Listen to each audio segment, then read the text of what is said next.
Ezra Miller may play a superhero on the big screen, but it looks like in real life he has the resilience and staying power of a superhero as well. Because after all this, disagreements and infighting and everything, he's still the Flash.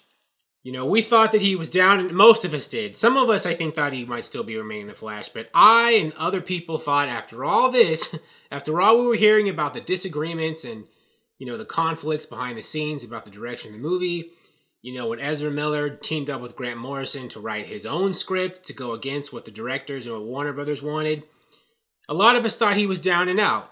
But, like the Flash often does, he'll be on the ropes, and he comes back and survives and wins the day, right? That's what the Flash does in comics all the time, and on his TV show, the one that Grant Goldstein stars in. But anyways, Ezra Miller's still the Flash after all that.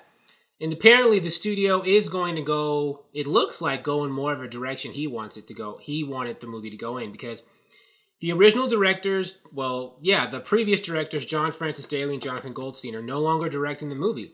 They were going to do like a more lighter, funnier approach, similar to what worked for them with Game Night, which didn't make a ton of money but got good reviews. I saw Game Night. I thought it was good. They wrote the script for Spider-Man Homecoming. That was an awesome movie. I like Spider-Man Homecoming. And it appeared that they were going to bring the same energy to the Flash, and I was cool with it. And I would have liked it if Ezra Miller had stayed to play the Flash for them. Like, I never wanted Ezra Miller to go away.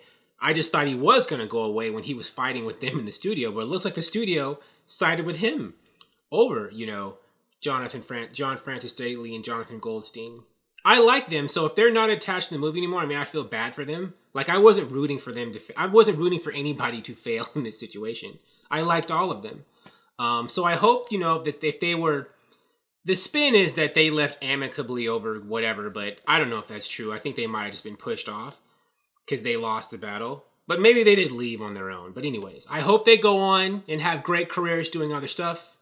But I'm happy for Ezra too. He gets to stay as the Flash. I thought he was fine as the Flash. And I don't think it's good for DC to keep having all these actors leaving all the time. I think it's good that Warner Brothers is able to keep Ezra, and if someone who started a role and is staying there, because one of the things that was making DC, I think, look bad in the movies were all these actors leaving and directors dropping out and stuff. It's good that, one who might have dropped out was they were able to make that person stay or convince them to stay. So, Ezra Miller's getting his Flash movie, I think, the way he wanted to, right? I think, because they're getting Andy Muschietti, the guy who directed It, and his sister, Barbara Muschietti, producing. And Christina Hodson, who wrote the script for the upcoming Birds of Prey movie, which got positive buzz at a screening. And she wrote the script for Bumblebee, a movie that got great reviews last year but didn't make that much money. She is being, I think, the most recent report saying she's being eyed to write the script. So Warner Brothers must really like her work. Now, there's no confirmation that this new Flash movie is going to be dark or whatever, but given that that was Ezra Miller's sticking point, he didn't want to do like the bright, shiny, ha-ha kind of Flash that I guess John Francis Daley and Jonathan Goldstein were trying to make. The fact that they're going with a horror director and, Jonathan Francis Daley and Jonathan Goldstein aren't involved anymore makes me think that they do want to go with a more, I guess, serious or maybe action movie kind of take with the Flash. I'm wondering how dark they're going to go, though, because the Flash is not really a dark character. Like, I read the Flash comics, the Flash TV show. I used to watch the Flash TV show. For the most part, the Flash is not a dark character. Her stories aren't dark. Sometimes they do go to dark places, right? But overall, the character isn't really, when you read a Flash comic, it's not like you're reading, Swamp Thing or Batman, right?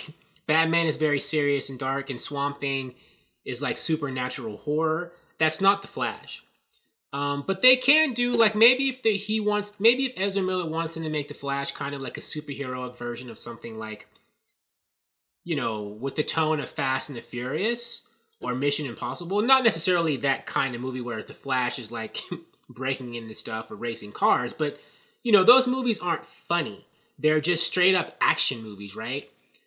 They aren't necessarily dark. They're just action movies. They're not, let's crack a joke. It's like they're high on adrenaline. They're high on, fast-paced action. And so maybe that's what Ezra Miller's going to get, a fast-paced action movie, which fits because he's the Flash. And in some ways, this could be concerning because a lot of people don't like the bright, shiny, happier DC or whatever, but the more fun, lighter take is with the tone of Aquaman, and that was DC's most successful movie ever. Like, not just the most successful DCU movie ever, the most successful financially DC movie, I think, of all time. So, I mean, there is a business reason why, light and brighter, like what Goldstein and Daley were going to do, would have worked. But, Ezra Miller wasn't feeling that. And the studio they had his back over there. So I was very surprised. Now, one reason why this may be good is Ezra Miller might want, and maybe Warner Brothers wants to differentiate the movie Flash from the TV Flash, right? The bright and shiny Flash is the one on the CW TV show played by Grant Gustin. And if they were going to do the same thing in the movies, it would be like the same exact experience. So maybe Ezra Miller and other people were like, do we want to repeat the same exact thing on screen that we have on TV? We've already got the bright and shiny Flash for the most part. There are some dark things that happen on that show, but overall the tone is more bright and happy and peppier on that TV show. They were like, we don't want to duplicate the same exact thing in the movies. Let's do something different. And it looks like they are. So how do you feel? I'm happy Ezra Miller. There are a lot of people saying, man, Ezra Miller's not really Barry Allen. I don't see him as a Flash, but I'm giving him the benefit of the doubt. I'm going to run with Ezra and see what he can do. Thank you for watching. If you like this video, please like it on YouTube and subscribe to the channel because I appreciate your viewership, and I'll talk to you soon. Bye.